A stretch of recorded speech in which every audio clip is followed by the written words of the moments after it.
ഓർത്തു നോക്കട്ട് ഇപ്പടി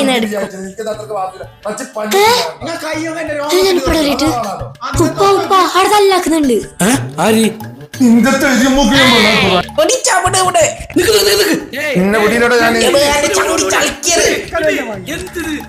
എന്ത് പ്രശ്നം എന്ത്? എന്റെ ഷോപ്പിന്റെ പേര് ഓരോ ഷോപ്പിന്റെ പേര് ഒന്നുമല്ലോ. ഞാൻ 10 കൊല്ലായി വീഡിയോ തുടങ്ങിയിട്ട് എന്റെ ഷോപ്പിന്റെ പേര് ഓന്റെ ഷോപ്പിൽ ഇട്ടിട്ട് ഓൻ പബ്ലിസിറ്റി ആക്കുന്ന. നിന്റെ കമ്പനിന്റെ പേര് ട്രേഡ് മാർക്ക് രജിസ്റ്റർ ആക്കില്ല? ഇല്ല. പിന്നെ എങ്ങനെ നിങ്ങൾ അതിന് തല്ലാക്കാൻ പിടിക്കാൻ നിൽക്കണ്ട. ഞാൻ നാളെ BRK അസോസിയേഷനിലെ അടിച്ചു വെച്ചിട്ട് നമുക്ക് അതിന് വേണ്ട തീരുമാനമാക്കാം.